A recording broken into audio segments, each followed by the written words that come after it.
मोक्षदा एकादशी का महत्व।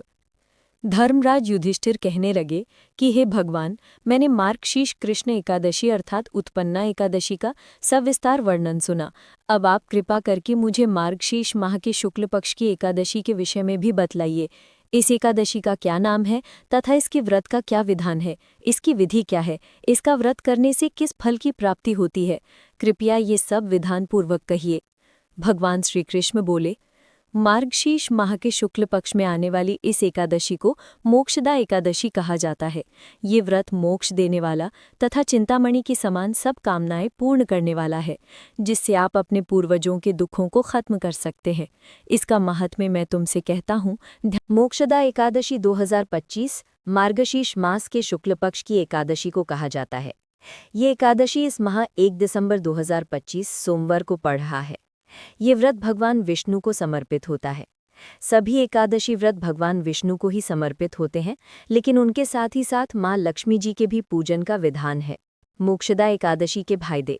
धार्मिक मान्यताओं के अनुसार मोक्षदा एकादशी का व्रत रखने से घर में सुख, समृद्धि और शांति आती है।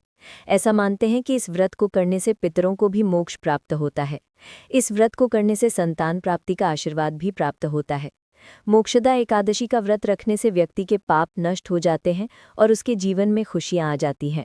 मोक्षदा एकादशी पूजा सामग्री। मोक्षदा एकादशी व्रत एवं पूजा के लिए सामग्री की आवश्यकता होती है।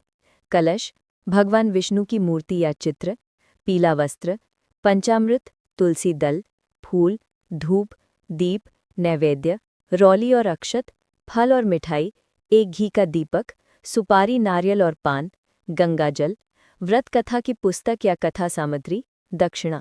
मोक्षदा एकादशी व्रत कथा और एकादशी का महत्व। पौराणिक कथा के अनुसार गोकुल नामक राज्य में वैखानस नामक एक राजा राज्य करता था। वो बहुत ही धार्मिक था। उसके राज्य की प्रजा बहुत सुखी थी। वो प्रजाजन का हितकारी राजा था। सभी वेदों के ज्ञानी उसके राज्य में निवास करते थे। एक बार उस राजा ने एक स्वप्न देखा कि उसके पिताजी नर्क में बेहद कष्ट भोग रहे हैं और वे उससे नर्क से बाहर निकाल लेने की प्रार्थना कर रहे हैं। स्वप्न टूटने के बाद राजा बहुत विचलित हुआ। इसका क्या कारण है, ये जानने और उसके निवारण हेतु उन्होंने सभी विद्वानों को बुलाया और इस स्वप्न के बारे में बताया। जब कोई कुछ नहीं बता सका तो उन्होंने राजा को पर्वत मुनि के आश्रम में जाने का सुझाव दिया, जो कि भूत, भविष्य व वर्तमान सभी कुछ देख सकते थे। राजा उनके आश्रम जाकर यथायोग्य अभिवादन के पश्चात अपनी चिंता का कारण बताया। पर्वत मुनि ने अपने ध्यान साधना से राजा के पिता के पाप कर्मों को जान लिया। उन्होंने राजा को सब कुछ बताकर उन्हें मोक्षदा एकादशी का व्रत करने को कहा, जो कि समस्त मासों में उत्तम मार्गशीर्ष माह में पड़ता है। राजा ने तब कुटुंब सहित मोक्षदा एकादशी का व्रत किया। उससे प्राप्त पुण्य को पिताजी को सौंप दिया, जिससे उनको नरक से मुक्ति मिल गई। पिता ने प्रसन्न होकर राजा को ढेरों आशीर्वाद दिए। मोक्षदा एकादशी व्रत के कुछ नियम। ऐसा मानते हैं कि किसी भी एकादशी तिथि के दौरान चावल नहीं खाने चाहिए।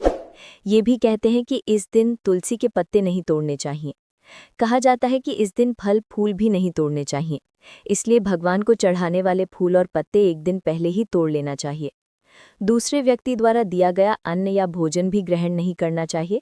ऐसा मानते हैं कि ऐसा करने से मनुष्य का पुण्य कम हो जाता है। इस दिन क्रोध करने से बचना चाहिए।